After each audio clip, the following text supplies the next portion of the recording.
Welcome back to another video with Mrs. Danielle DeVita. I am a relationship and femininity coach. My goal is to help both men and women be in relationships that's best for them. And when I talk about relationships, yes, I talk about romantic relationships, but this applies to all types of relationships because, as I always say, my goal is to be the best version of yourself. So if you're new to my channel, welcome. If you are returning, welcome. It is 2024, so Happy New Year. December, I don't think I've done a video at all in December. It has been a huge transition month for me. December has been crazy. I don't even know if I did any towards the end of November. It's been a lot going on. Besides the holidays, it's just been a very big transition year. And so I was going to do a video towards the end of last month, like, okay, I got to get a video out. I got to get a video on this channel over here too.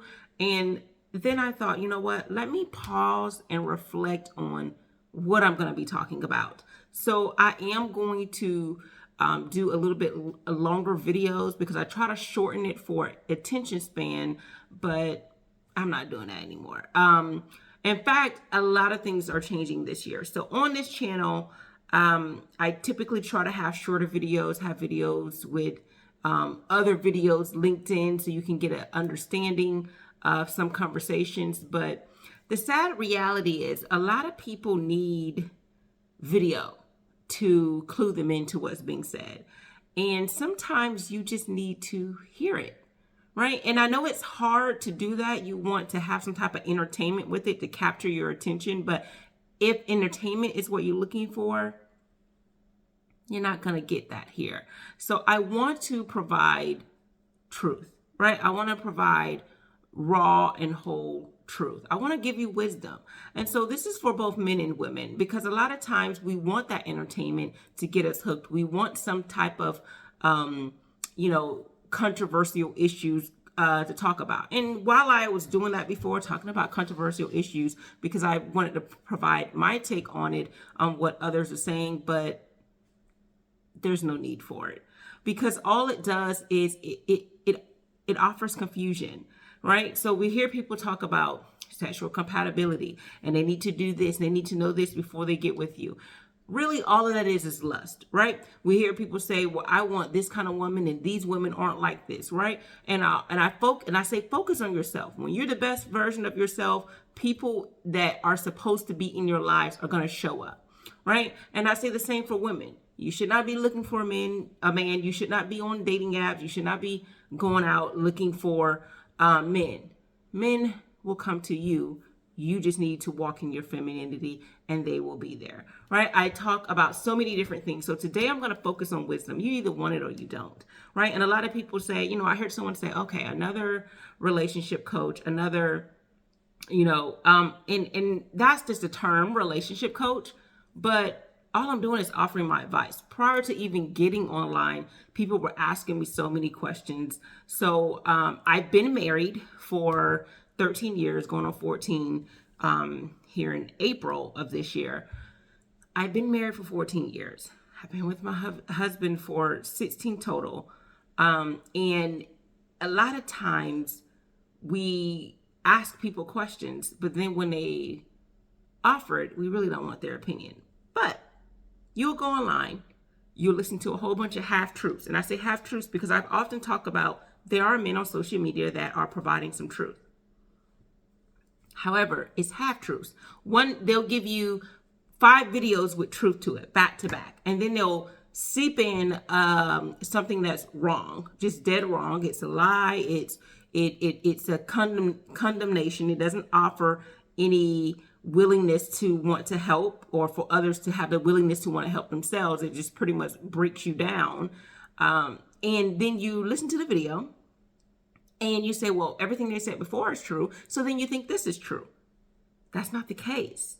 So I want to provide all things that are going to be whole and true for you in all your relationships. I often talk about relationships, romantic relationships, because typically when you're involved in a romantic relationship, you create children, and children learn how to have relationships both with you and with others from you, both by what you say to them, what you teach them, and what you teach them in your actions towards your partner, right? And when you have these types of relationships and that are toxic, then the children learn toxic relationships. They learn how to behave, how to interact, and how to respond to certain conflict the same way you responded, whether they wanted to or not, whether they thought that how you responded was poorly or not. They're going to take that learned behavior and apply it to their life, unless they intentionally work hard at learning a healthy way to communicate with others. So not just romantic relationships, with others. And then in turn, they grow up and they have relationships with other people, whether at work, at home, other family members, and so forth. And then how they get in that relationship with that person, it kind of spins ball into other relationships with other people, whether it be their children or other interactions that they have. So I do think relationships are important, because a lot of times we think, oh, relationship is just bonding with another person. But there's a lot more that goes into it. How to deal with conflict shows truly how you know how to deal with relationships. If someone says, do you know how to walk? You may say, oh yeah, I know how to walk. I can walk just fine. And then you hear the term chewing, you can't even chew bubblegum and walk, right? Because all that means is now whenever you apply some type of effort or pressure to what you're doing, something additional to what you were supposed to be doing, it's harder for you. So it's easy to say, I can do X, Y, and Z, but not until you apply it and it's applied with some pressure. So someone could be married for a week and say, oh, marriage is great. But wait till you're married 5 years. Wait till you're married 10 years, 15, 20. So going back to what I was saying, people say, well, why should we listen to you? Why should we listen to another coach? You don't have to look at me as a coach. Just look at me as someone who's been married, who is faithful, who is respectful, who is loving to her husband. And he, in turn, is a great man, a great father, respectful to me, loving to me, provider, ambitious, and he serves his community. So I've talked about often what a true man looks like. This is a man who leads. Everything he says and does is within love. He elevates you, not treat you like gum at the bottom of his shoe. He aspires for greatness. He doesn't accept mediocrity. Doesn't mean he has to be a millionaire or a rich guy. It just means he's ambitious to not just want to be the basic and the bottom level. He doesn't want to be mediocre. He wants to do the best he can in everything that he does. Even if there is a cap at how much he can make in whatever it is, or whatever harvest or prosperity out of that is, he's still going to be the best, right?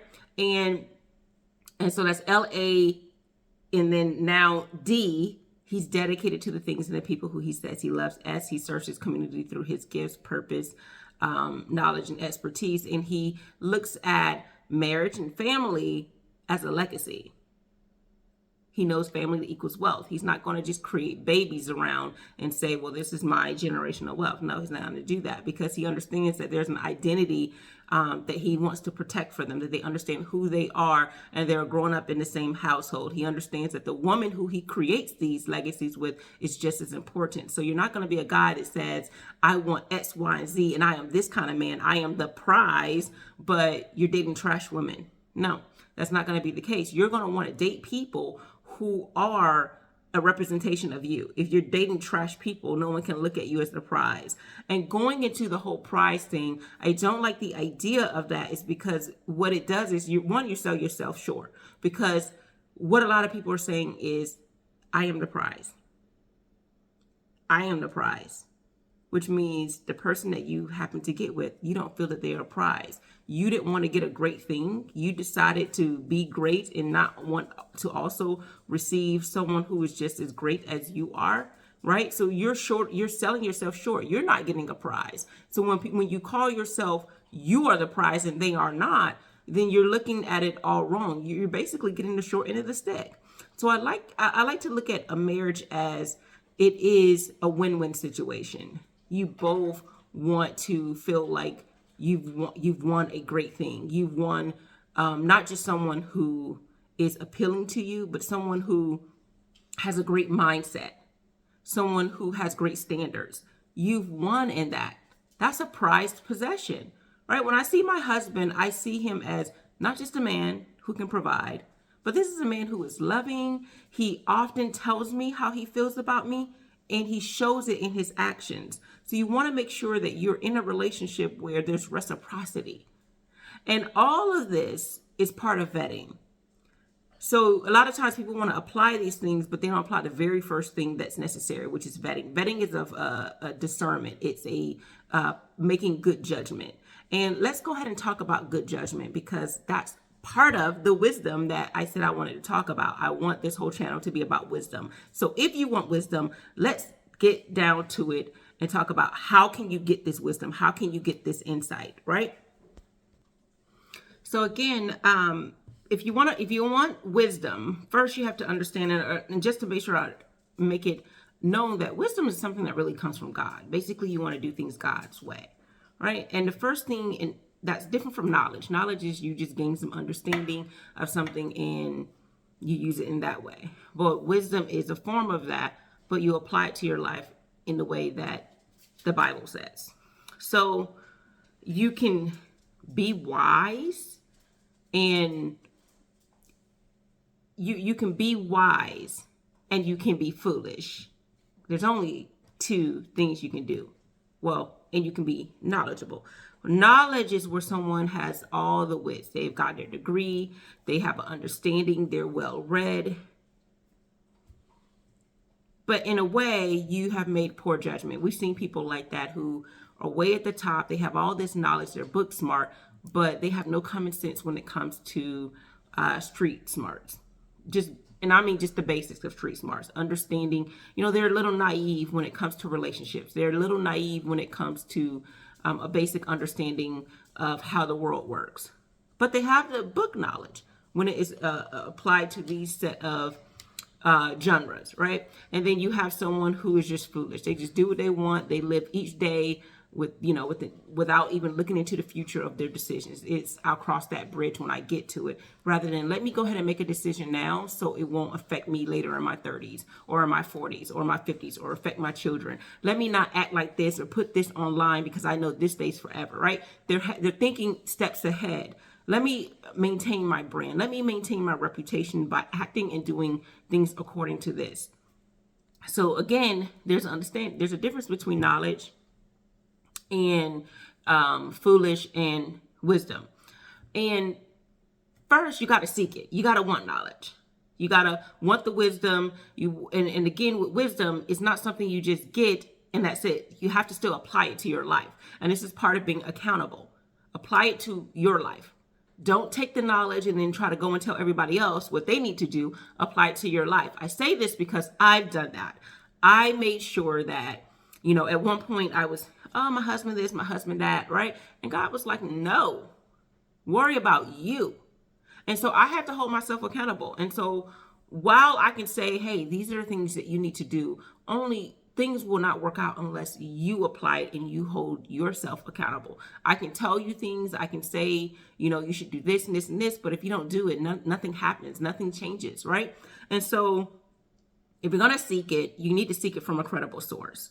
So if you're going to seek wisdom, you need to get it from a credible source. There's no point in trying to go online and get guidance and you're getting it from a source that's not credible, or a source that is not truthful, that's not honest, or has no experience in it. And a lot of times we think people have experience, but they're really coming from pain. They're coming from hurt, or they're coming from greed, right? And so, I've talked about a few people on this channel that do say they are relationship coaches, and I don't know how. They don't apply it in their lives. They're not doing what they need to do in their lives. You got people who are single and they're telling you how to be married. Yes, you may have the textbook knowledge, you may have looked it up, you may have been providing great advice, but why are we listening to someone who has never applied it to their life? Would you go to a doctor who went through medical school, passed, and has never done anything as it relates to, medical? They've never actually operated. They've never done anything.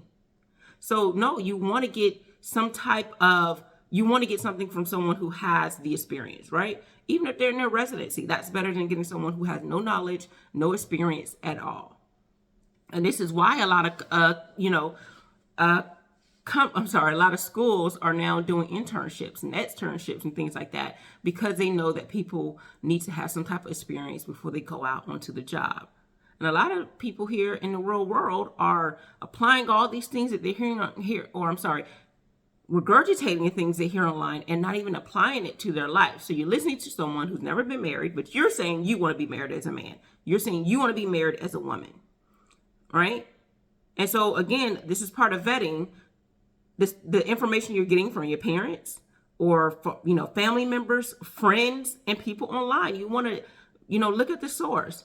You're looking at Shira 7, and she's telling you how to get with the rich guy, and she lives in what, upper or upper middle class, and she's telling you as if you need to go out and get this man who is making hundreds of thousands of dollars, who's $500,000, or if she's applying it by saying rich, because a lot of women these days, when they think of rich, they think of these guys who make that much money, when she has a husband who's probably making $150,000. But you guys don't want that. She lives a modest lifestyle, but telling you to go out and do this and do that, right?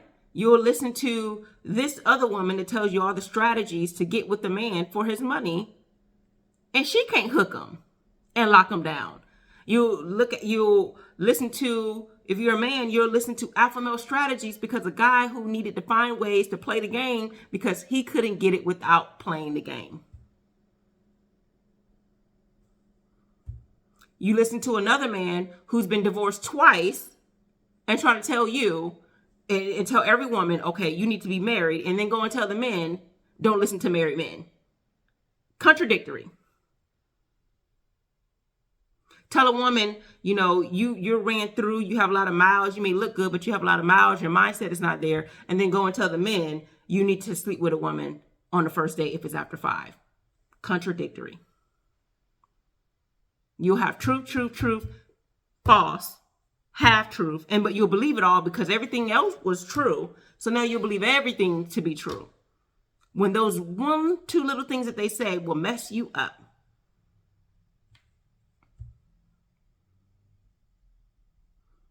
And these are not the only people here. Again, you have people who talk about marriage, talk about life, talk about all these things, but they're not even living the same way. Or you have people that say all the men that you shouldn't date, but all the while they're the same man who's cheating on their wife. Then you'll listen to another man who never mentions his wife, don't even know he's married, until you hear it on another podcast, like they were keeping it a secret to keep the illusion or idea that they're single. Or you listen to another man who's on almost every podcast, but divorce his wife and say he knows too much, why he can't get married again. He knows too much. So, and they do this for clout. And so I am here, like, if you don't want to hear what I have to say, that's fine. But if you're looking for marriage, or you're looking for a woman who has the proper mindset, I have been married for 13 and a half years. So I can tell you a thing or two about marriage. Again, you won't realize the thick of marriage, the thick of relationships in general, until there's a conflict. Everything can seem hunky-dory until you have a conflict. Now, how are you going to act? Are you going to lose your femininity as a woman?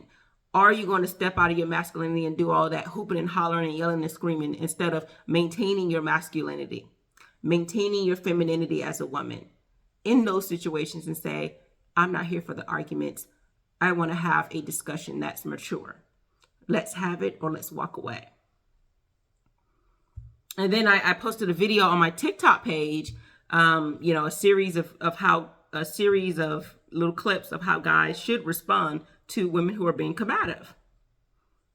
And a lot of men are saying, well, I would never be with a woman who says anything, da, da, da, da, da. Look, all your life, you're going to deal with someone who could potentially be combative at the moment. Now, I don't recommend that you deal with women who are just in their nature, they're just combative. But everyone's going to have some moments where they're going to deal with that kind of woman. And the thing is, you're going to have to know how to deal with it. It doesn't mean that you always cut people off. We live in a world where everyone wants to cancel and cut people off. You don't have to cut people off at every moment.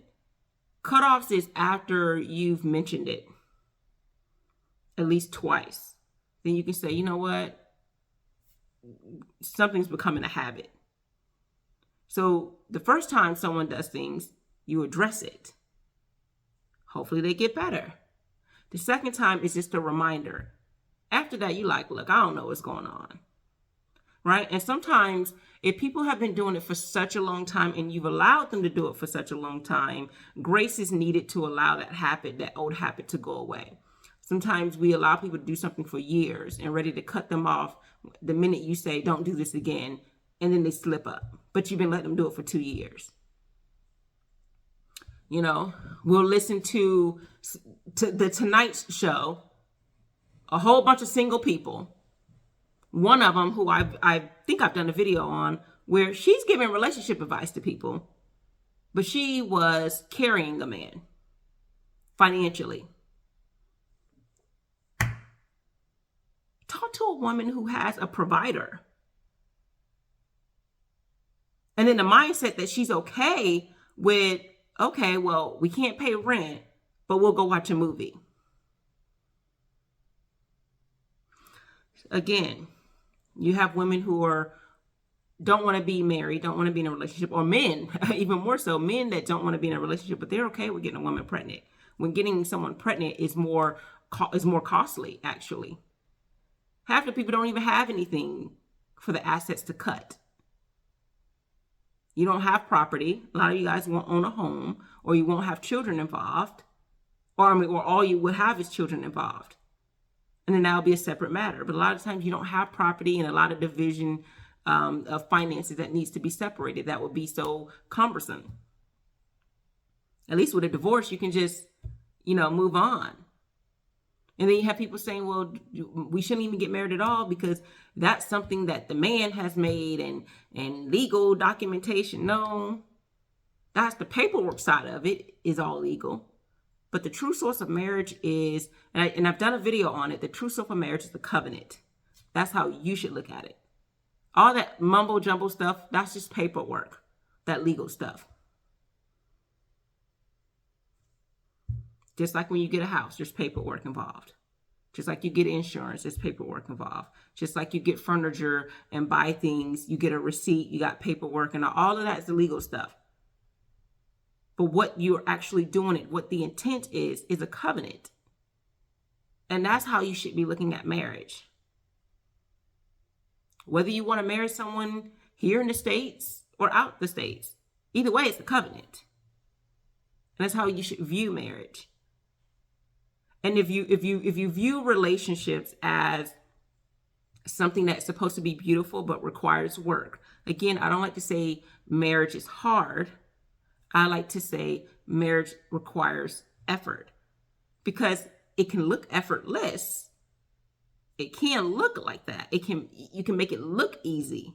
You can make it work. You can do all those things.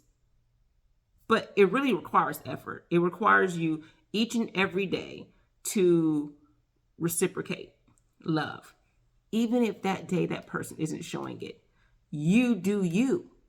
You be the best you. You talk to them like you have some sense, even if they didn't. Of course, respectfully tell them, hey, this is how our conversation should be going. In a mature way, talking like this, behaving like this. But you don't step out of your frame. You don't let them get you out of your element.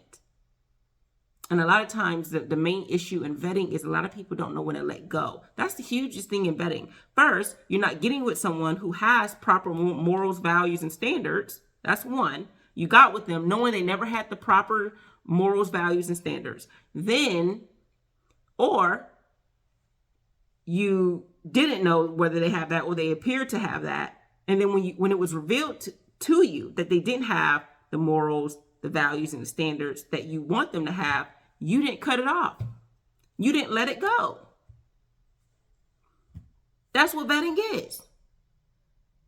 You get someone who is aligned with you on the mindset, standards, values, morals, those fundamental issues. They don't have to like the same music, like the same food, do all those things, but things concerning, how you want to live your life, how you guys want to live your life. So that includes your faith, right? That includes these fundamental issues, whether it's a political issue, how you view yourself, your body, how you want to conduct your home, how you value relationships and the sanctity of those relationships. And when you get in a relationship like that, when they start to do things against what those principles that you set forth, that you thought, then you can address it. And when it continues to happen, you cut them off. A lot of times people are in relationships longer than they really should be in, men and women. And men are great for staying in relationships even though it's toxic.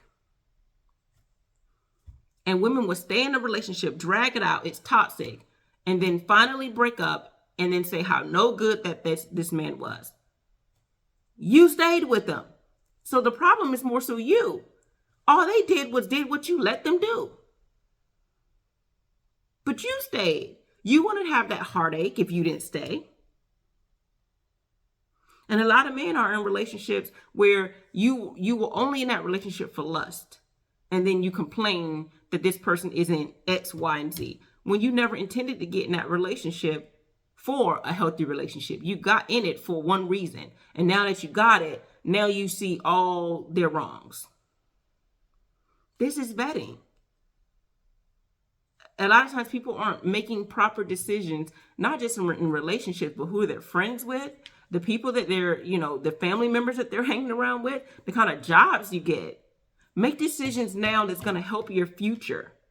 Why get a dead-end job if it's not going anywhere? Why don't you sit down and look for a job that, one, it, helps, this brings out the skills, hones the skills you already have, and it helps fulfill some of the passion you have. Or you may not be able to get into the passion that you have now, but you find something that hones those skills that you have and then do passion as a side hustle. That way, your job is something that can progress. You can see where you're getting more understanding on that job, more knowledge, where you can either branch out on your own or you can move up. A lot of times people are just getting dead-end jobs. A lot of times people are moving in with other people just so they don't have to get a job. Women and men. Men laying up so woman can be the woman can be the provider. Women laying up so they feel like they don't have to work and do anything. Or they feel like they are the table. And again, don't get me wrong. I don't think men should be actually asking, what do you bring to the table? It's really one of those questions that a man would ask, you and the man would ask to yourselves. And what that really means is, what value do you bring? And you should be asking that. That's a vetting question. Asking yourself that. You watch and see what they do and say. And over the course of a few days, you say, what value do they bring to me in this relationship? That's what you're doing. You don't ask on the first date. How would you know? The only way someone would know any value what someone brings is during the interview, because they actually ask you, what did you do? What can you do now? All these questions that you will be able to see their value. And they don't even actually ask, what is your value? They listen to the person, and based on what they said, they wonder if they can be an asset for that job, that role, that company. And this is how you're going to have to do in your relationship. You don't actually ask the question. You listen to how they handle themselves throughout the dating phase, few dates.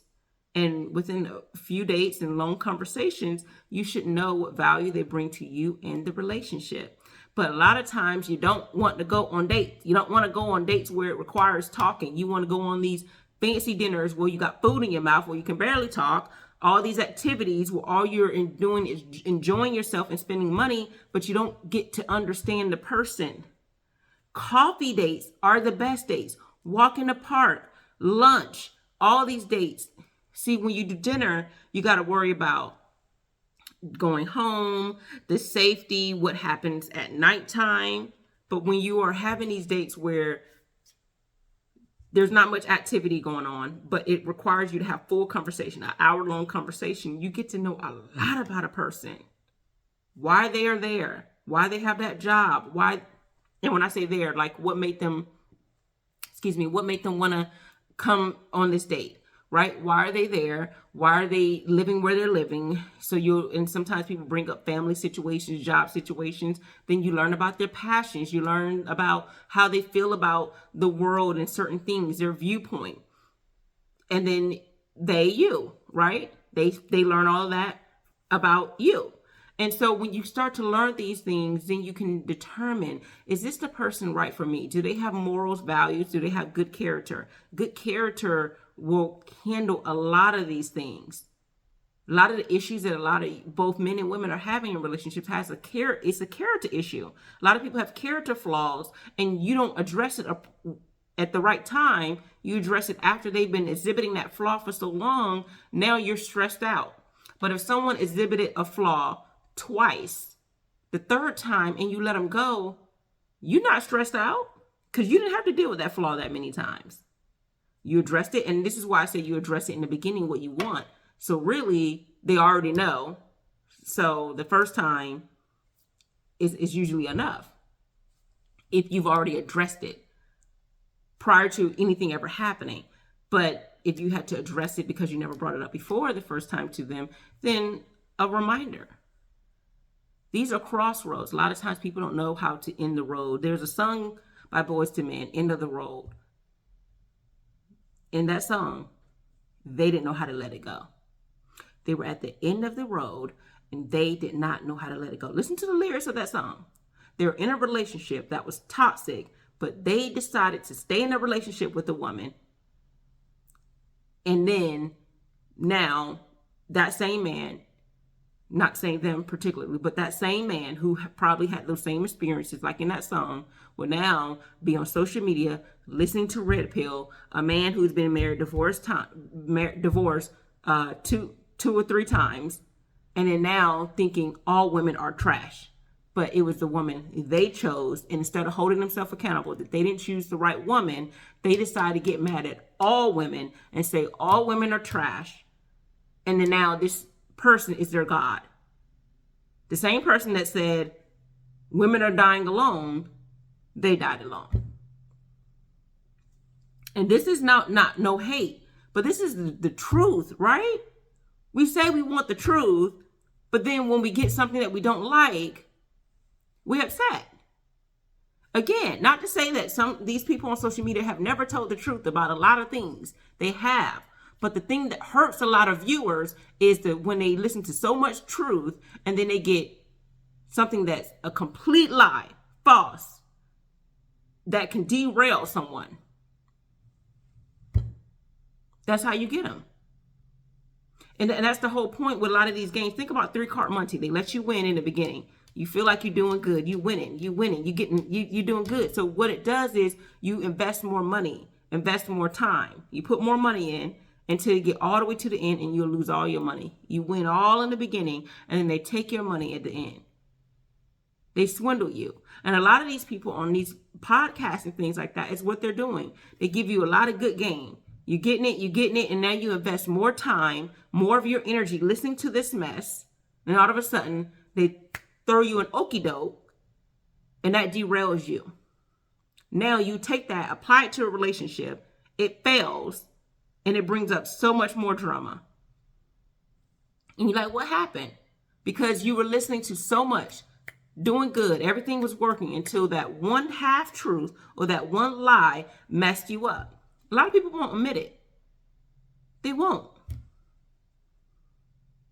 But this is all what I'm going to give for you today. I'm going to try to do longer videos. You either listen or you don't. But I have a lot of things I want to say. And I don't want to, because I feel like when I break up my videos, it messes me up from being able to say all that I want to say in its entirety. So now I'm just going to say everything that's on my mind and not little like title a video into a little compartment of this is what we're going to talk about. Because with wisdom, you're just going to have to get it how you get it. All right. So happy New Year. Thank you so much to my subscribers and my viewers. Now, if you're a viewer, not a subscriber, go ahead and subscribe. That way you can get more videos of this wisdom. So I'll be coming to you soon again, and then I'll post that, and I'll try to post it. I have other social media platforms. So if you are one who only look at Facebook or only look at YouTube or Insta or TikTok, I can try to have some videos on there. But again, YouTube is going to be my main platform. All right. Take care.